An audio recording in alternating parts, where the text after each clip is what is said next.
Scotty, how are you, my man? Very good, mate. Thanks for having me. Oh, you're so welcome. What's been happening today? Man, obviously just got up and got prepared for this meeting, and yeah, just the usual. Fed the dog, just nothing too much. Went through my morning routine, shower, that type of thing. What's your morning routine? I'm intrigued. Okay, so morning routine, I've kind of done a few things to build that, but at the moment, first things first is I do 3 gratitudes. So I did a happiness masterclass this year, and they were saying that with gratitude, instead of just, you can be grateful as much as you want, there's no amount of gratitude that you can stop with, but there's a specific technique that I use in the morning that basically you go, what were you grateful for in the last 24 hours and why? And you can't say the same thing again the next day and the next day. The idea is that it's supposed to get your brain to scan, okay, your life and look for things that are positive. So do that, grateful for 3 things.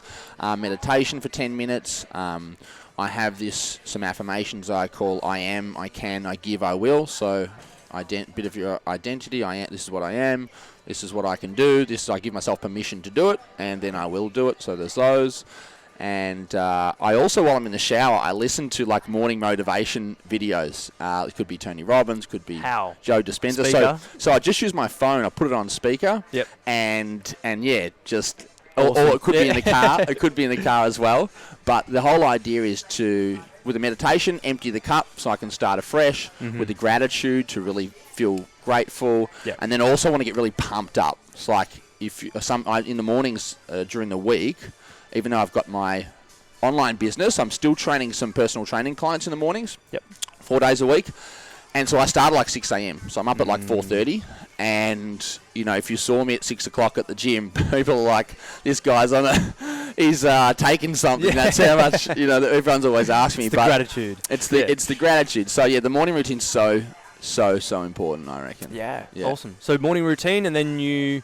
Yeah, shower, breakfast, and then... You know, and then you got here today. Yeah, exactly. Awesome. It is early. It's like 9 o'clock. So this is. I'm on my second meal normally by this time. This is.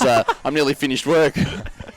Oh, it's awesome. It's awesome. It's such a especially now when I'm traveling, I try to keep my morning routine as close as I can. So I went to the St Kilda sea bath, went for a swim. Yeah. Sauna, steam room. Yeah, just cool. Wake up, just to feel amazing, and it's like I feel so good right now. Yeah, it's good, and after a coffee. Yeah, a coffee as well. And I've also just started to reintroduce some bits of cold showering again a little bit. Yeah, it just really wakes you up as well. Yep, gets your body like vibrating. Love that. What are you most excited about in life right now? Oh man, we'd be here all day. Yeah. I'm a very enthusiastic person. Well, I think the most exciting thing at the moment, I've got a marathon tomorrow, as we talked about. It's my first one. How many Ks? So 42 kilometres. 42 kilometres. So I've kind of been prioritising my business a bit more than I have my running. So I think the biggest run I've done so far is 20 kilometres. So I'm about halfway there. I need to double it in the space of a day, but... There's a book by a guy named David Goggins, which a lot of people probably might have heard of. If you haven't, definitely check him out. Yep. But I used to run and listen to his books. I listen to books while I run. Oh, wow. Because I found, like, I used to do a pretty kind of highish level of triathlon. And it was all, I had my $800 Garmin watch on. It was all about the stats and the numbers and my Strava account. And I just realized that, like, I tend to do that. I zap the fun out of things by trying so hard to be good at them. And then a funny thing happened was that I went swimming one day and my watch died. So I left it in the car. And when I came back, it was I found a bouquet of flowers on my back seat. This is a hilarious story. And I'm like, what the hell? Like, where did these flowers come from?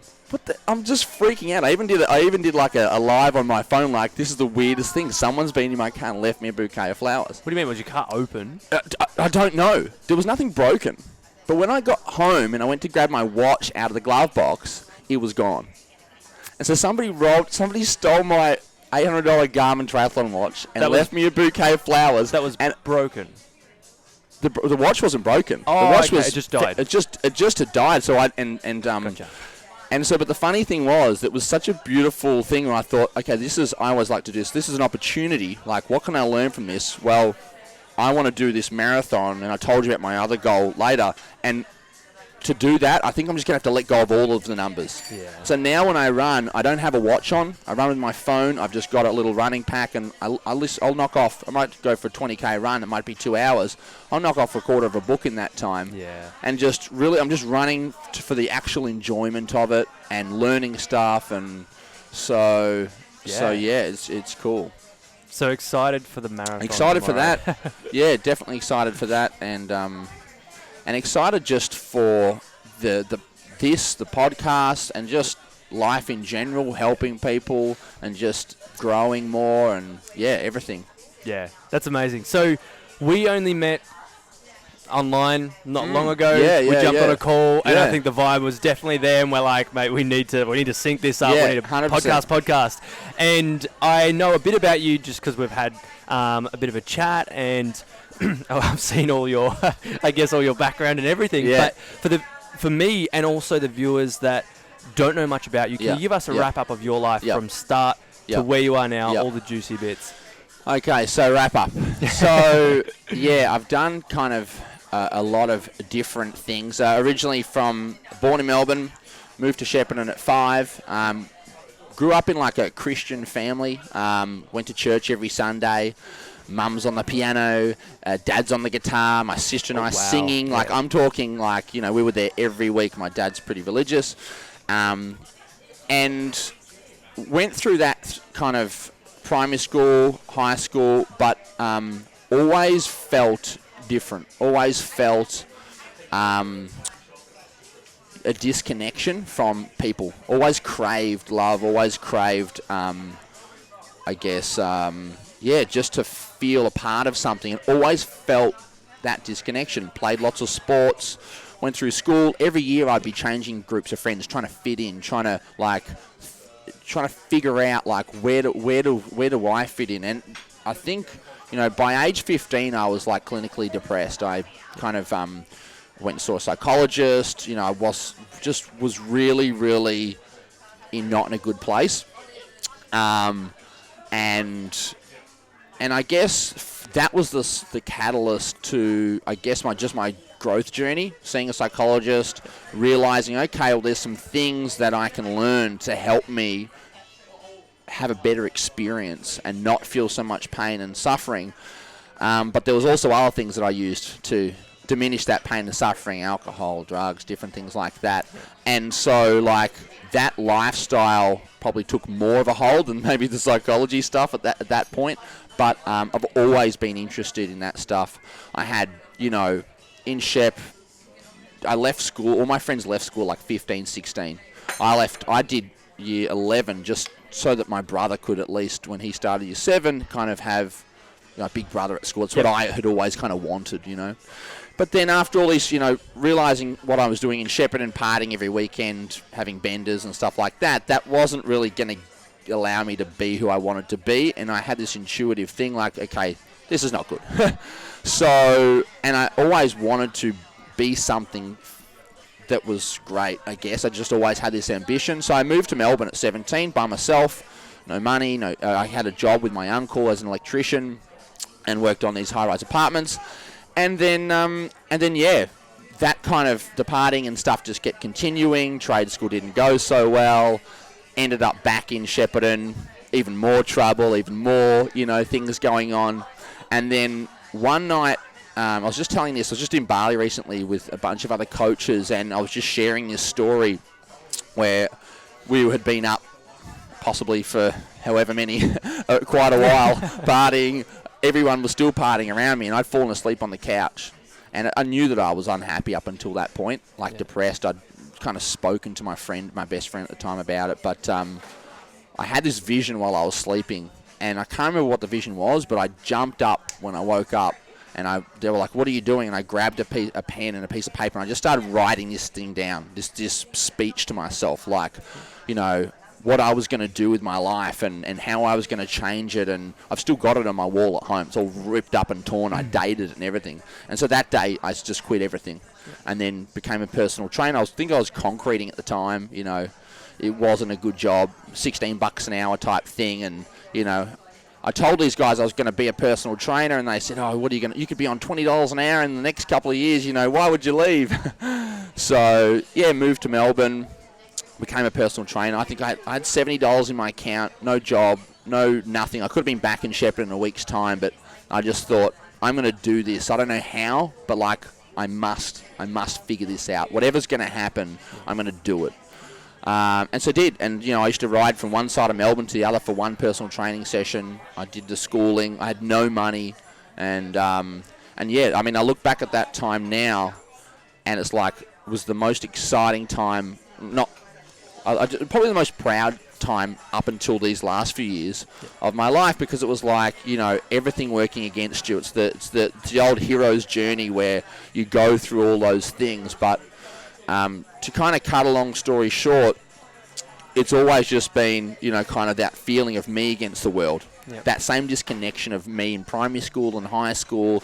I've had, you know, relationships, lived with partners, been cheated on, all these, you know, all these different things that have happened in the space of like the last 11 years as a trainer.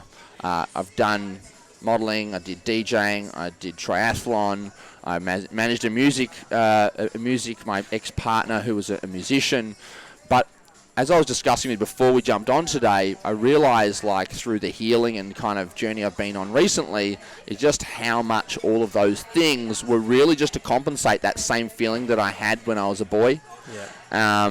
And the more and more you get into this growth stuff, you realize how much, like, what your parents said, what your school teachers said, what your friends did, that time where somebody laughed at you on the monkey bars and you said, I never want to feel like that again, so I'm not going to show people who I am.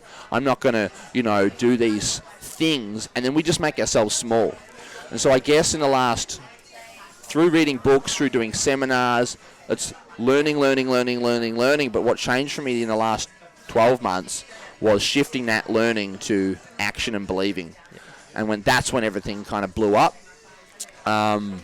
And all of those things that I did to a good level, but they were all through fear. And they were all through trying to project this thing of like, because I felt scared. You know, I felt like I wasn't enough. I felt like nobody loved me. I wanted to be liked, all these things.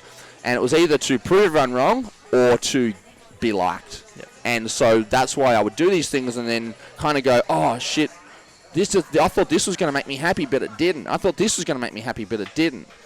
And so I think like that whole thing is just what a lot of people are doing. And so that's why I feel so passionate about what I'm doing now. It's like, oh, you could spend all this time going down that path when like what's really going to make you happy you might not have to wait 10 years or 5 years to build this $1 million business. You might be able to actually feel that tomorrow or today or right now or every day for the rest of your life if you just start to shift some things around. Yep. Yeah.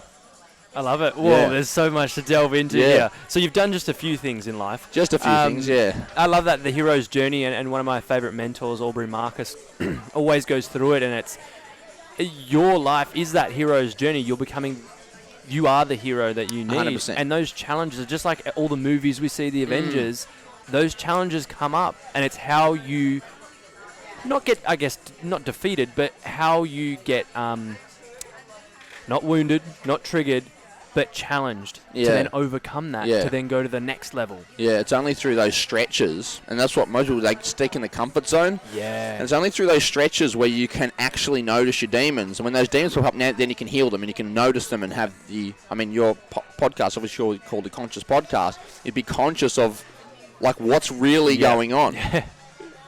And without those stretches, though, you can't see it. Yeah. And so like, all those things that I did, I did the actual action part. I did the stretch part. I did the courage part, but I didn't actually do the conscious part or the awareness part until towards the end. And then I'd wake up and go, why am I here? Why did I just do those things? Oh, right, that's right. It's my ego. Yeah. And then I'm like, okay, well, what do I do now? And then start another thing. Yep. Yeah. It's a powerful realization to have, though. And I think the things that kind of stood out to me in that is, trying to fit in school. I think so many people can relate to that. 100%, yeah. I think during those years, there's so many things that have happened that we kind of brushed aside. That, like you said, that one time in the monkey bars, or that one girl that said one thing, or one of the guys that said something, or someone on the football field that said this, or a coach that stayed with us for so long. But you've had that awareness to go, okay, I want to grow. I want to, I guess, up level and evolve. I need to go back to those things and see what's still there. Yeah, 100%. And once you can actually see those things and I think a lot of people go, oh yeah, I've heard that, I've read that. Yeah, that made an effect. But to really actually change, you have to realize that almost like I look at it like this. It's almost like if you had a pair of contact lenses on that you didn't know were there. That's what it's like, because every single thing that you look through is a filter through that experience. Yeah. And therefore, if you can then take those contacts out and you go, oh my God, I'm seeing life for the first fucking time in my life. But most people, they go, I get it. Something happened. But no, you don't get it. If you really understood just how much that's shaping every single decision, every single feeling of suffering. You line 10 people up, you give them the same experience. Every single person makes a different meaning from that, and that shapes their decisions, their outcomes, their actions, and ultimately their happiness and their life. Yeah. I guess what I do and what I think you're doing with your podcast is allowing people to notice that they're wearing those contact lenses, and then slowly, take them off. And if you really want to, put some back on that actually serve you. Yep.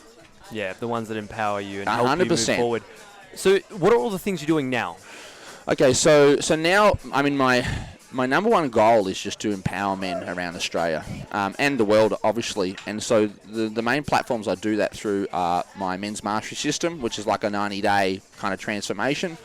Kind of specifically for guys that are super committed, and usually someone who's unhappy with their job and want to start some sort of business, or someone who's in a business and is stuck and feels stuck in their life, and that's affecting the symptoms, like, for instance, bad sleep, struggling in their relationships, struggling, all those types of things. So I feel like if I can change their lives, that they can impact their family, their co-workers, and that's going to have that big effect.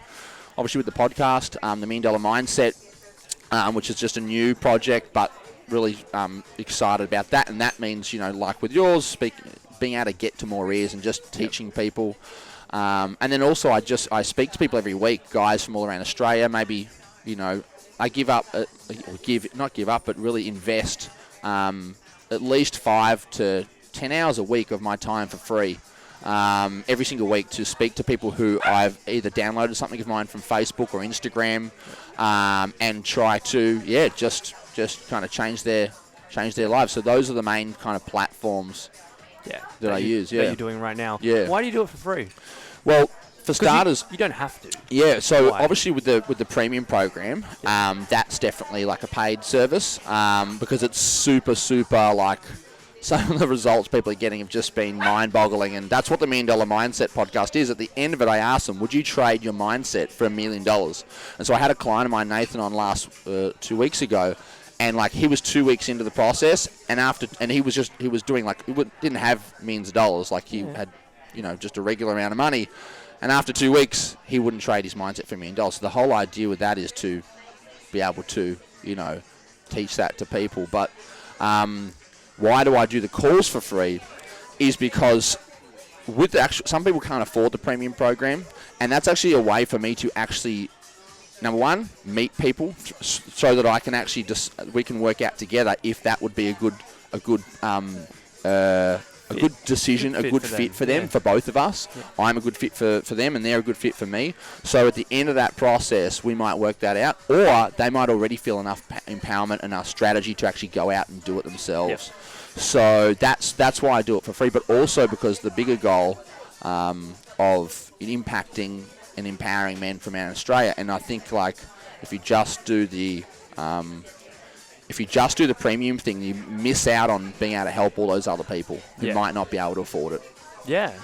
Look, I'm so man, it gives me such a good feeling. Like hearing that you do that, and it's like inspired me, and I'm like, how can I give back even more through something as simple as that? It's not giving away all my time. No. You know, you got to build a business and survive. But you know, is there those few calls that you could do? Yeah, and I mean, and that's the thing. Like, when you have so much joy in what you're doing, then like to me, that's why personal training, I do that for free. The coaching, I do that for free. But overall, for me to be able to impact more people, I need to build a business whereby it has money behind it that I can actually do things that I can't yet do. And so 100%. But yeah, those I have some amazing calls. People from prison, people who've just come out of relationship breakdowns. And even if they don't end up doing my program, to teach them, to get them to have a shift where maybe they can start meditating, or maybe they can see where things have gone wrong. They might not yet be in that space where they have the readiness on their journey, because I might have just woken them up to be able to invest in themselves fully. But that's the ultimate goal, that I think for people to actually value themselves enough, again, go back to the $1 million mindset. If you can think that your mindset's worth $1 million, then there's no $5,000 course or coaching that you wouldn't do. Like, I wouldn't be where I am without having had coaches and without having had done seminars, or even if you can't afford that, buy a book and learn. And if you valued how much that book could change your life, that's where motivation comes in. Most people want motivation, but you know, it's not, what they really need is value. If you valued it, you would be motivated. So yeah, mate, I love it. Would you say you're living your purpose? 1,000%. Definitely. 1,000%. Loving it, living my purpose, and helping other people live theirs is the purpose. Amazing. Another thing that just came to me was that moment when was it in Bali when you were on the couch? No, so that was in Shepparton. In Shepparton, okay. After a big night. You're a big bender. Yeah, several big nights for several months. Yeah. What was the point? What were the feelings? What were the thoughts that was like, this has got to change? Was it just, I had enough of this? I just didn't. I actually, and this is a lot of what I talk about is self-love, and I didn't know what that was until more recently, but I just didn't like myself. I have always known in my life, however this sounds, I've always known that I was going to do something great, and you know, I just always felt that I had this feeling like I'm going to do something that is going to impact people. And for me, unhappiness is living out of alignment with who you know you should be. Yeah. So I knew I was out of alignment. I knew every single time I had those bends, I knew it was wrong. But I chose to do it because I didn't feel like I knew what I wanted to do. I didn't feel happy. It's really just to comfort yourself from the other pain of not knowing where you want to do in your life. That's what I feel. That's drugs, alcohol, food, you know, promiscuity, whatever you want to call it. They're all just things to comfort the real thing that's going on. So instead of trying to fix those things, you kind of heal and kind of go to the root cause, and those things just melt away. Which is super cool. But the thoughts of that night was really just, it was more so the leading up to that night, which I think was what created that kind of vision, which is just, I don't like myself. I don't like what I'm doing. And I know that I deserve more. And so that ensued that kind of thing. And then waking up and writing this speech to myself of like, it was all just about, I was almost going to bring it this morning and I forgot. But it was all just about like basically just an empowerment speech to myself about all the things I could do, and my mind being the key to unlock all the things, and you know, just make a goal and don't stop until you get that goal. But I wasn't actually writing it from my mind. It was literally just like word vomit onto a page. So yeah, it was like super, super cool and super powerful. Because obviously, like, once you get that level of certainty, like, you know, like, how many people have you spoken to, like, I call it like the percolator, like the coffee's kind of brewing, and then suddenly, like, it's ready. And it's a lot of those little things up to that moment. Yeah. Was it any questions that you asked yourself in that moment? Like, what do I want? How do I want to feel about myself? Or was it just came out? I think a a lot of people, including myself, know what they need to do and know what they want to do. And the only thing that's stopping them, as Tony Robbins says, is the story that you tell yourself of why you can't have it. Yeah.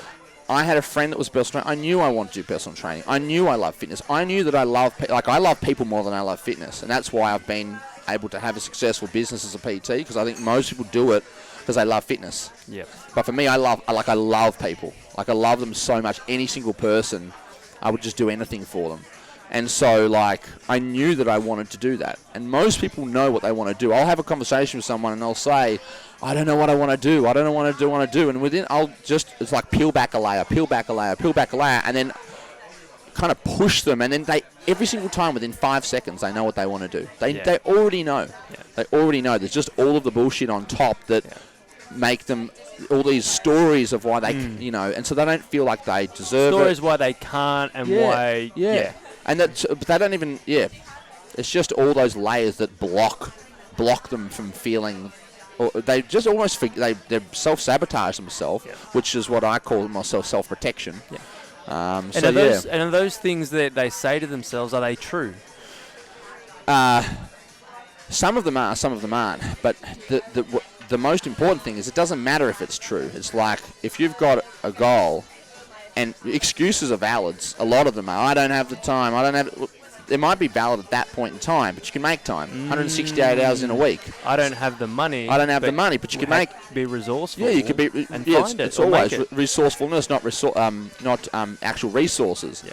And so, it might, like, what I would say is, like, yes, that might be valid, that excuse, but do you want this thing? Because if you do, you have a solutions-based mindset, you're going to find a solution. As soon as you ask yourself a question like, you say something like a statement like, I want this, but I don't know, I don't think it's possible, or I don't think I can do it, or something where, like, it's a conclusion as opposed to a question, or a question that you could ask yourself would be like, what's a way that I could come up with that would allow me to achieve the goals? What's a way, like, how could I find the money? How could I? And then your brain starts to go, starts to calculate all these things. I could ask this person, I could get this job, I could get a loan, I could do this, I could do that, and you actually start to. But as soon as you say a statement, the conversation's over. Yeah, it's kind of like breaking the ceiling. And the example I've got was, this is a money one. It was for me. It was always, when I was working 9 to 5 and working my graphic design job, it was like, I can only earn this much. Yeah, exactly. Someone saying to me, I earn 100 or 150,000 doing coaching. Yeah. That can move. I'm like, I can't do that because my hours are limited. My wage is limited to my hours. I can't work 100 hours a day. It's not possible. Yeah. But when I got offered a job, not a job that I got offered, but then somebody else took it before I got the chance, and it wasn't something that aligned with me. That was offered for 120,000 a year, working 30 hours a week in an office job. I was like, if I could get paid that much to do something that I don't like or not passionate about, how can I do that doing something I love and enjoy? And I was like, okay, I love speaking. I love people. I love talking to people. Meditations. I love running my events. How can that then shift into that? And it broke that ceiling because I was like, this is so what again, I was you had myself. an awareness first that there was a story there or something that was stopping you. The story and then was I can't earn that much because I am not Scotty. I'm not that person that has that much following. I'm not that successful. And right now you might not be. Yeah. But you never will be unless you start. Yes. And it's like, you don't just get it overnight. Okay, that's what it is. Now let's reverse engineer it. You go for a triathlon. You don't just go, I'm just going to go run it tomorrow. That's it. Do no training. Sometimes you go, sometimes just action. But you work back and you go, okay, I need to train. I should probably run every day. Yeah. What's something I could do to, like, what most people do is they over, and this is, or everything I am now is the opposite of everything I was before. Like, it's just through struggle, right? But most people, they focus on the outcomes, but they've got to focus on the actions. And so, like you said, it's perfectly, like, you reverse engineer. So, like, okay, I want this goal, but that's like, that could be 6 months away, could be a year away, could be, and that gets really overwhelming. Yeah. Because, like, what you can ask yourself, like, what's an action I could do today that would, like, to just actually get me started, or what do, knowing my personality, what do I actually what do I actually need? Maybe it's just I just completely let go of like the results, and maybe I just need to start some habits of actually just dedicating some time. But I actually want to ask you a question because you said something really interesting there. When you said you had that job and you had something else, like what was, you had this awareness, but what was the thing within you, like the mindset? It was something that you would have said to yourself, like, so for instance, mine would be, if someone else can do it, I can do it, or it could be like, I don't know how I'm going to do it, but I'll find a way. Everyone has like their things that they say to themselves to be able to get themselves to do some action, and they've also got some things that they say to themselves to get themselves to not take some action. Yeah. What was your action story to get yourself? Because like, was it like I'm really curious. I think it's a combination of pretty much all those. It's like never like if they can do it, I can do it. It's more. Man, I'm a crazy manifestor. Everything I've put my mind to, I can achieve. Yeah, so that's it there. And I can do it. Yeah. Because like I will make it happen. Yeah. I'll figure it out. Yeah. So it's because that's the cool one. Is anything. There's a past tense thing there. Everything I've ever done. So you've looked back into your past. You said anything I've ever done that I've really wanted to do. If I'm really honest with myself, I've made happen. Yeah. Even though I feel scared right now, that's the truth. Yeah. And therefore, as long as I say I'm going to do something and just put my mind to it, I'm going to figure it out. Every time I was faced with a challenge, whether it was very similar to you, moving away at 17 to Melbourne by myself, or moving overseas at 19 to pursue my soccer career, it was, don't get me wrong, it was scary. I had fears, I had doubts, but it was like, I'm going to go and figure it out. I'm going to make it happen and figure it out along the way. Like, I knew the vision. You sometimes don't know the steps all the way, but having that faith is always like, and not a, you can have it in a religious way, but for me it's just faith in myself, man. I create my reality. And similar to what you said before, if other people, I've seen so many examples of it happen that it's like, it's only me that's stopping me. And what was interesting was too, is like, I think with your scenario, you saw, like, again, Tony Robbins would say, for you to make a change, it's like the pain of not doing something has to become greater than the pain of actually staying. So that's where that conscious awareness comes in, where that percolating with this, you stop and you go, oh, this doesn't actually make me happy, or this isn't really going to serve my higher goals, and this thing does. And it's like at that crossroad, that's when people make that ability to make that decision. In that moment where you 100%. Woke up and you're like, the pain of staying where I am, I don't like myself. Exactly. I don't like my life. I need to change. Yes. And therefore, like, even though that thing is complete, I have no idea. Like, I literally had no idea. I worked in this factory, like, 12 hours a day, 6 days a week, like 72 hours, and like you're talking, like I was getting up at one point like at 3 a.m, starting work at 4, working till lunchtime, going back to the gym. Like all I did was train and eat, and this was like the day after I stopped doing all the things I was doing, which I'd done for like a year and a half straight, 3-4 days of partying every single week. So it's like once you make that decision, it's done. Like so many times with you, with myself, with anyone else, like if someone else who's listening to this going like, how does this work for me? I can relate to that.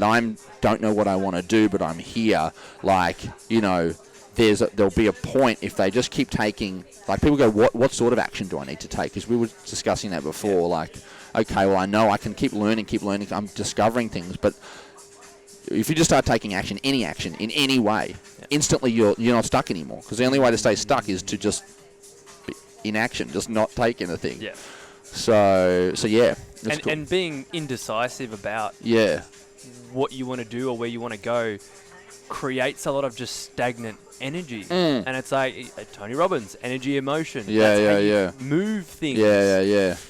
Start doing something to get you along that way. Absolutely anything. Like, I think if there's anything to learn from my life is I've done like a billion things, like just literally everything you could possibly imagine is like, there's this great quote, a great story, like Thomas Edison, when making the light bulb, I don't know if you heard this one, but like they asked him, like he literally tried, no one's invented the light bulb yet, there's no light, people have got candles and stuff like that, and here's this lunatic thinking that he's going to create light.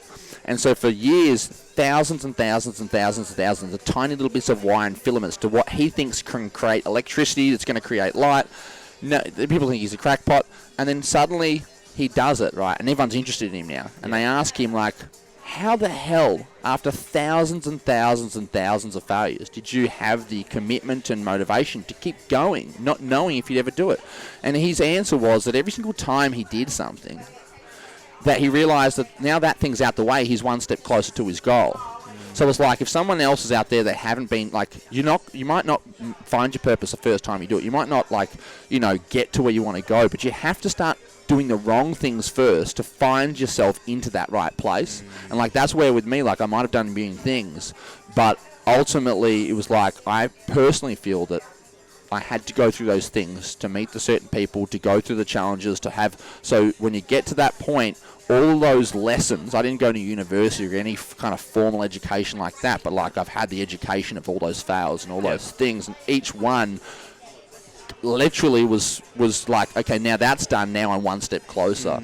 And so it's like a lot of people will go, I failed at this, and now, like, what's the point of trying? It was like, well, just keep trying until you find it. There's no amount of trying that you don't say, oh, you've only got 5 tries. Like, it's not the Game Boy. It's not a video game. It's not a video game. You're out of the game now. It's game over. You've got to go back to the start. No, you just keep trying and trying and trying until you go, oh, actually, this aligns with me. This is, this is where I'm at. And, like, you've done it. You've done the soccer thing. You've got entrepreneurial things, and now you go, actually, yeah, I like, that's true. I like speaking. I like doing these things. And it was only because I tried them. It was only because you tried them. And try, like you said, try things, and when I find out I don't like them, you then, again, you keep 100%. doing that. You find things that you have to like. try things. And that's the filament thing with him. And I always remember that because I'm like, each thing is just the wrong, maybe it was too thick, maybe too thin, maybe it was the wrong type of consistency. Like, each one of those things is just literally showing you the way of what not to do. And when you know what not, like, for someone who says, oh, that's great for you guys know what you want to do. If you're someone out there who doesn't know what you want to do, just start doing shit. And when you do that, you'll figure out what you don't want to do, and then you'll be closer to finding out what you do want to do. Because it's going to come clear. Well, I thought I wanted to do this. I thought I wanted to do that. I thought I wanted to do this. Oh, I didn't want to do this. Hold on a second. And then you go through that conscious process and go, what do I really want? Yeah. And it's through that. You could do that after 1 failure. You could do it after 10. At some point, whenever it's the right time, you will do it. But the only thing you will stop you from doing it is doing nothing and, not taking any action. And even those times when you did do them, thinking they were the things that you liked, 100%. Sometimes you get the result and go, okay, that was fun. Yeah. 100%. 100%. And it's the same thing, obviously, I was sharing with you before. I'm just going through a relationship, as we called it, a conscious uncoupling, which I love. I love that word. And, like, I've been with my partner for, like, 6 years, right? And it's been the most amazing 6 years of both of our lives, and we're just communicating about how grateful that we feel about it, but that it just might not be for the next stage. Yeah. And so, like, it's the same thing with your job. Like, I don't go, I wasted 2 years on DJing, or I wasted 2 years on triathlon, or I wasted, it's like, I'm so, like, those experiences were absolutely amazing. But I know they're not what's truly meant for me. Yeah. But if I hadn't gone through them, like, imagine if you said, oh, you could be who you are right now, Carlo, but let's just scrap your whole soccer life. Like, it was a beautiful time, I'm sure. Challenging. Everything came with lessons and insights. And you wouldn't be who you are today. Exactly. Yeah. The first tattoo I ever got on my arm says, I'll do it all again. And I still, I still believe that, like, because when you get to a place and you honestly feel grateful for the highs, the lows, and the challenges, and when we were talking about self-love before, after not liking myself for much of time, when you get to a place of self-love, you really do appreciate, like, all of those struggles, because it's only through those struggles that you get to really appreciate, like, the highs and the... That's cool. Yeah, really that's cool. Amazing. What's the worst thing that's ever happened to you, and how is that the best thing that has ever happened to you? Well, the worst thing that's ever happened to me would definitely just be depression. I've had depression at least 4, maybe 5 times. The first time was probably the worst, when I was 15, because I was just so scared and didn't have the conscious awareness and things that I do now. But like, over the years, through, obviously, partying's been a big part of it because that just wrecks all of your hormones and mood regulators, just depletes you of your dopamine and serotonin, which is what regulates your happiness, and so definitely that. But the beauty of that was that every single time I went into that dip and like lost myself and felt like that, I always knew that I was going to use that to help someone else. That was always my mindset. So I knew I was going to be. Didn't know I was going to be a coach like I am now, but I always had this knowing, like, I'm going to use this. This is going to be helpful. And each time I had a breakdown, I had a breakthrough. Yeah. And I learned something. And my actual men's mastery system now is based on the things that I learned through the last time I went through depression, because I was considering actually going on some medication. I'd spoken to someone about like, some mood regulating stuff, because I was always up and down highs and like sporadic. Yeah. And I'm just a bit of a nerd. I love to research things, right? So I was researching, like, what are these chemicals? I'm like, oh, serotonin, okay, this, that. And I'm like, well, how could I get that naturally? Like, so I started researching, how can I get it in the body? And then how can I excrete it? So a lot of what I do is about getting yourself, yes, through a peak performance state mentally, but I'm talking about, if you want to drive your life like a Ferrari, like if you, Carlo, your body and your mind was a Ferrari, you wouldn't be pouring in 91 unleaded or some sort of dirty rubbish petrol from some old petrol station down in the middle of nowhere. You'd want to get the best high octane fuel you could possibly have for your body and for your mind. And you'd keep it clean. And you'd want to keep it clean. You'd want to make service it regularly. All those things. So if we start to treat ourselves like that, then that's where you're going to, like, you can't expect to win any races in that car. You could have the best, Ferrari you want, but if the wheels aren't tightened up properly, if the tyres are burnt out, the engine, all these different things. So through certain habits and rituals that, like, at that last time, I researched all those things, and I said to myself, like, I put on, even as a personal trainer, I was so ashamed of myself, because when I was DJing, I was drinking alcohol a lot and then eating junk food, and then I was tired. So, like, I put on 20 kilos. And the shame that I felt as a coach training clients in the studio whilst being overweight myself was horrendous, especially after doing modeling and having this image, this projection of I'm this model and I'm this whatever. So, like, it just, the only way I could actually lose that weight and make that start was just to let go of the image and just go and work on the habit. So instead of training for weight loss, I trained for energy. I train for mindset, and the byproduct of that, if you exercise each day, you're going to lose weight.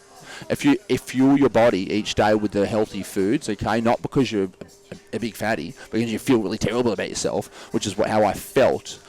It was like, okay, if I do that, it's just going to make me overwhelmed, and when I get overwhelmed, my pattern is that I eat. Yeah.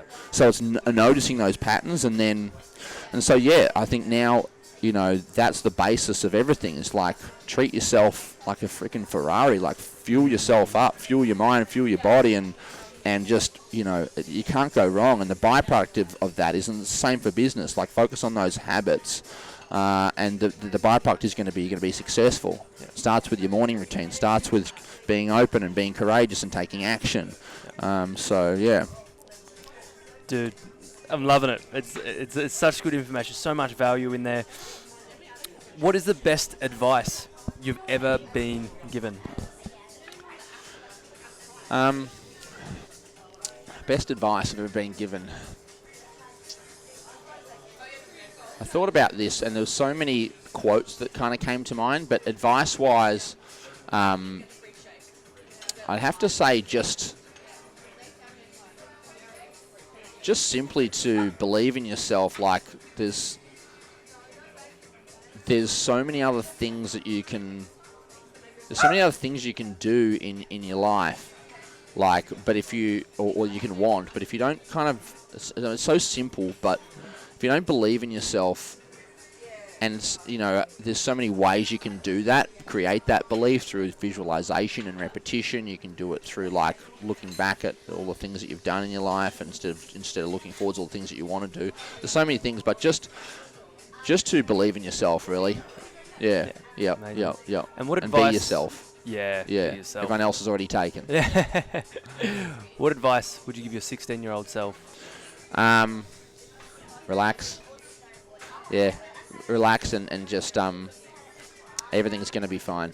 Like, if my life is all the schmozzle of everything that's happened, the biggest thing for me now is just surrender. Is just all about it. Just surrendering and just like, if I just surrendering. So back then I was just trying so hard, and it's through that trying so hard for everything that I think, trying to fit in, instead of just me going, oh, I'm just me, and like just loving that part about me, always trying to feel like I had to be something that I was not. Yeah.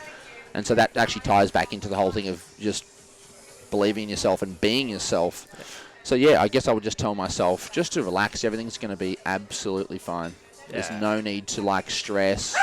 You can fail as many times as you want. It's all just going to work out. Yeah.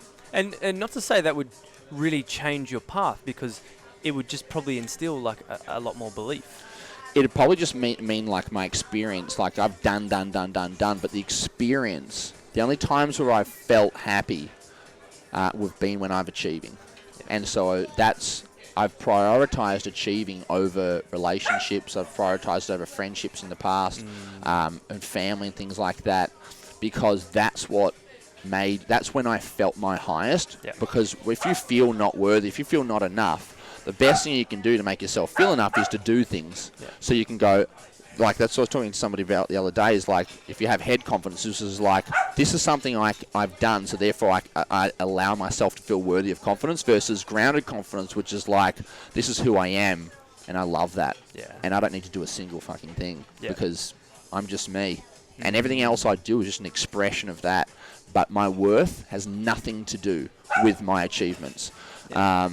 And so, yeah, that's a big place to get to. Yeah. I think through that is also realizing that life is a journey, not a destination. Yeah, and it's a marathon, not a sprint. Yeah. Because, like, I was always sprinting, like, please, like, because when you feel like you're not enough, and, like, I went to a Tony Robbins seminar a few years ago, UPW, and he said, who here feels like they're not, good looking enough, smart enough, rich enough, and like 6,000 people put their hand up, and I thought, of all this my whole life, I thought I was alone, and I thought this was my struggle. And I realized, like, everyone is struggling. Every single person. I thought, like, I had this big story of, like, me and my depression, me and my struggle, me and my, like, it was a part of my identity. Yeah.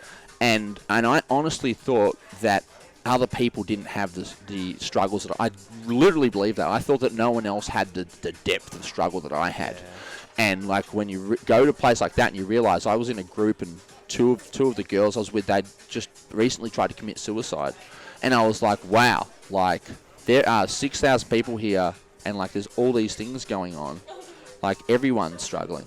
Yeah. Like everyone's got some sort of a story, and it's like, yeah, through that struggle, for the first time I actually thought, like, wow, that's the first kind of dissolvent of that thing. How do you think people can become more fulfilled in life? Well, for starters, I mean, the biggest thing to come more fulfilled would just be starting to feel more grateful for what they've already got. Mm-hmm. So a lot of us, including myself, are going for greatness, which is great, but you need to be grateful and have this balance, like this seesaw of gratefulness and greatness. And some people, like are just doing gratefulness, which is fine. I'm really in comfort. I'm grateful for everything, and therefore I don't strive. And then so that they don't feel fulfilled because they feel like they're guilty for wanting more. And so some people are going for greatness, like real high achievers, but they're not actually feeling fulfilled because they're not actually ever stopping to feel grateful for all that they've done. Yeah. So to feel great, to feel fulfillment, I believe that if you swap the words around, instead of saying fulfill, you say feel full. So if you feel full, whoa, I like to think about words and change them around. Yeah. So if you feel full, that's what fulfillment is. You're feeling full with yourself. You're feeling full with your life. You're feeling full with relationships. You just feel this wholeness. Because what's the opposite of that is like feeling void. Yep. So you're not full. So to me, fulfillment is gratefulness on the one side matched with greatness. If you're stuck here, you need to start striving and achieving and going for greatness, or you will never feel happy. In my mind, that's what I believe. And I've been on both sides when I'm doing the triathlon, the modelling, greatness, and never celebrated a single win. Never did. It's always about the next thing. Always about the next thing. Next. More achievement, because achievement made me feel happy, because I didn't feel good enough. And so to make myself good enough, do. And then I went through a phase of gratefulness and saying, oh, yeah, I'm grateful, but now I'm bored. And now I'm feeling guilty for wanting to be an amazing coach. I'm guilty for wanting to do these amazing things, and therefore you're making yourself small. Yeah. And you're just settling. Yeah. So, long answer, but I think that's an important one. So, if you want to have a great life, you need a mixture of greatness. You have to have a striving balance. for greatness. Yes. But being grateful Yeah, as well. yeah. It's an easy one to remember too, isn't it? And in the middle there, the balancing is the grounded. Yeah. So grounded, grateful, and greatness. Yep, the 3 Gs. I love it. Yeah. That is I coined that one recently. It's so awesome. What are you most proud of in your life? Honestly, just being me. I really have come to a place where I really, really like myself, and I feel really proud to be able to say that. I've put a lot of work into it, and there's this sense of like, oh, geez, Scott, you sound like you're up yourself, but like that's my goal, is to help people get to that point of really, really. Like I don't feel that obviously, because I'm in the space and I know I'm not having those mindsets, but it's like you own your shit, but you own your life. You own who you are. Yeah. Like, it doesn't come like to me. It doesn't come across as like a up yourself. Yeah. It's that would just be my fear of not being liked. Yeah. But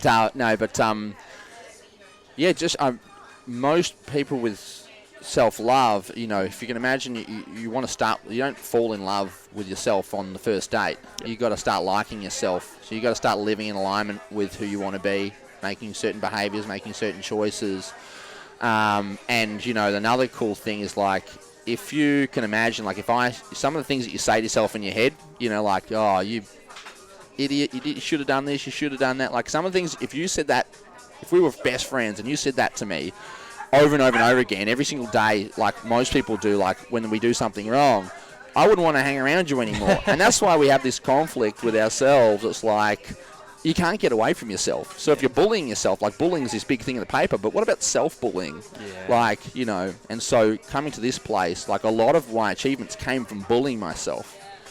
And so if that's why I'm most proud of where I am today. Like all of the things that I do will be amazing, and it's going to change the world. It's going to be great, but I'm most just proud of just literally just being me, and just it's just a really, really nice place to be. Yeah. It's cool. I can feel it. I can see it. It's awesome. What impact do you want to have on people, the community, and the world? Well, like I said, I really feel like with men, having struggled as a man myself, feeling masculine, feeling powerful, feeling lots of fear. I think one thing about my struggles is that I'm very open about talking about it, and a lot of men struggle to do that. So I feel like it's my gift to be able to share that level of emotion and connection with men, because a lot of men struggle. And I have had phone calls with, like I was saying to you, could be someone from prison, could be a really tough masculine guy, and within 10 minutes they're like, I don't know why I'm telling you this, but this, and I'm talking about their deepest things. But so my thing that I want to put out into the community and everything is just, number one, you need to love yourself, and teaching people how to do that. And ultimately, my goal is to, within the next 5 years, to decrease the suicide rates of men in Australia by 10%. So that's what made me start and work with men instead of women. I used to work with a lot of women, because I read the statistics, and you're 3 times more likely to commit suicide as a male than a female. And the other flip side of that is that there's one woman that dies at the hands of a man every single week. So men are killing themselves and they're killing their partners. So I can help women all right, deal with how they feel about men, or I could just help the man and heal him and have him heal and be the conduit for his friends to awake. And so, like, that's the message that I want to give. And sometimes, yes, because you need that balance, fulfillment, greatness and gratitude, then I'll do that through the avenue of helping people find their purpose and their business and all those types of things, because a man needs a goal. He needs something to be striving towards, or he will get stuck, and he will use things to comfort himself, whether it be sex, drugs, alcohol, food, anything. And that's not going to serve his kids. It's not going to serve his job. It's not going to serve anyone around him. So that's the thing, you know. Find that self-love, find that purpose, and live in alignment with who you truly know that you should be. And everyone knows that, but there's just things on top of themselves that are stopping them from actually being able to live it. So yeah, that's the main goal. Yeah. And what does it mean to be conscious?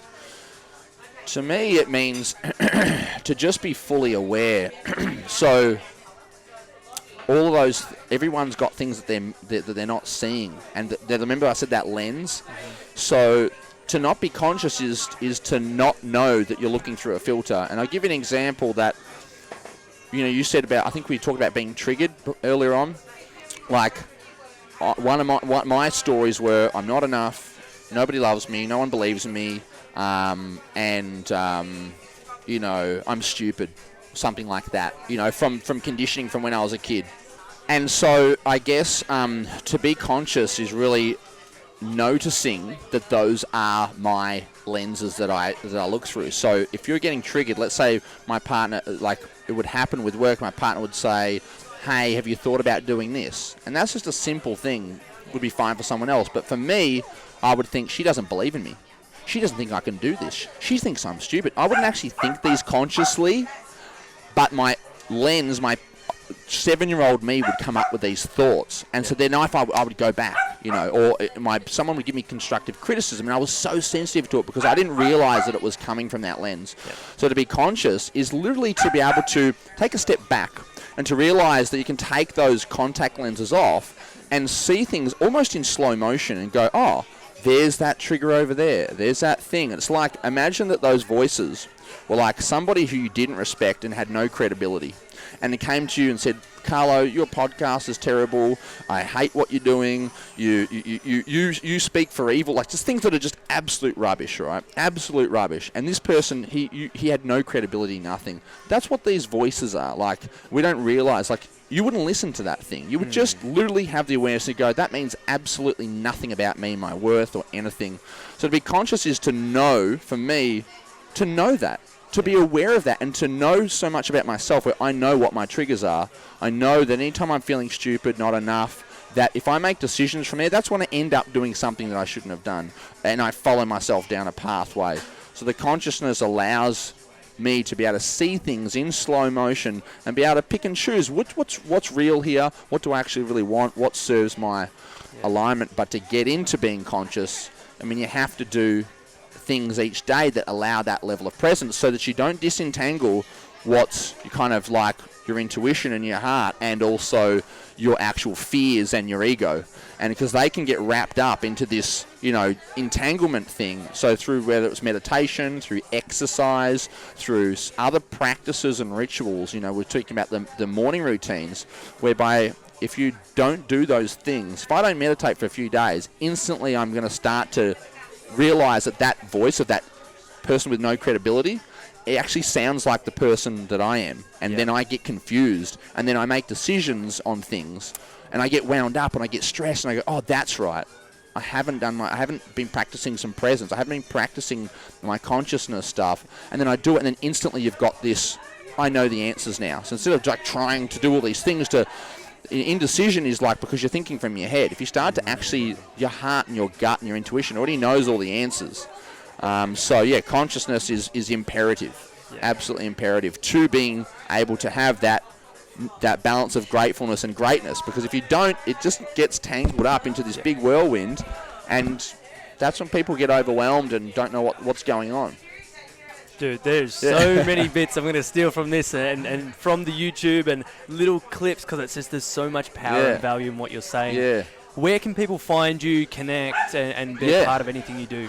So obviously on Facebook, I've got my business, which is called Couch to Courage. So they can follow me Facebook, /Couch to Courage. That's COUCH, the number 2, and then Courage. Or Scott James Andrews on both. Scott James Andrews is on Instagram, and Scotty Andrews on Facebook. So this stuff that we've talked about today, posting all the time, and also through my podcast, The $1 Million Mindset, which I'm really excited to have you as a guest on soon. And just always. And the podcast is on all platforms? So podcast at the moment, because I need to figure out how to get it onto the iTunes. It's currently on SoundCloud and on YouTube. Yep. But if you go to my Instagram page and my Facebook page, every time I do one, I post it on there as well as just little, snippets of these types of things we've discussed as well. Amazing. I just want to acknowledge you for everything that you've shared today. I am so honoured and privileged to be able to have shared this conversation and to hear all of this, man. Because it's me, but it's not just me. It's the people around us that are listening, and I can see people in this cafe listening. Yeah. But the people that are going to watch on YouTube, the people that are going to listen to this, how in depth you went about your story, the realness, the rawness, the things you were shameful, guilty, felt guilty about. You have to own those things. Actually owning it. And if you don't own it, you can't change it, because it's somebody else's problem. When it's yours, now I can change it. Someone else's, it's like, I can't change that. Yeah. And for you having that realization at whatever stage it was, but just having that and going, I want to like myself. I want to have a better life. And I want to be happy with my life. And actually doing the work to get there, and continuously doing the work, taking action, being conscious, analyzing yourself to then shift if you need to. Man, I'm just so grateful I got to share this experience and that we connected and all of this. It was like, it's some things are just, there's so many cool things that happen when you start to just surrender to everything that's going on. Like, maybe just reaching out to you, I just feel like I want to speak to this guy. And so then we did, and then we're here. That's the taking action. Yeah. I could have, I wouldn't, disregard it. It was a video too. It was a video message. I could have disregarded it and gone, no, I don't like this.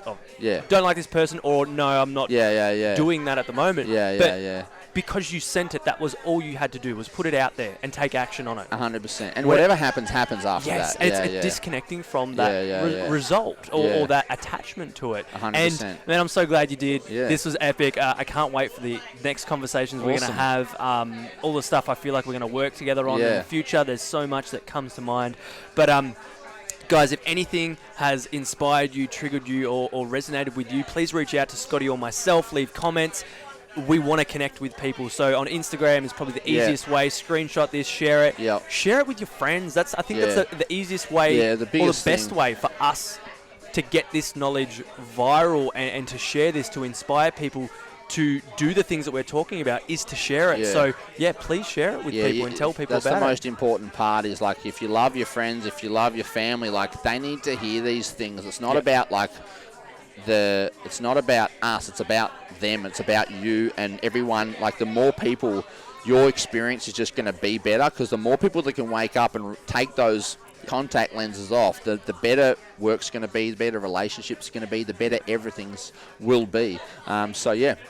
And the theme of this is taking action. And it's like, if you want to help yourself and others, action precedes clarity. You could think, there's another one that says you can't think yourself out of a problem that you thought yourself into. Yeah. So you can't, because it's all in your mind. You must take action, and then it's through that the awarenesses come, and you go, oh, there's the clarity. Yeah. Yeah. And I love that, because if you're taking action on what's being said, you will.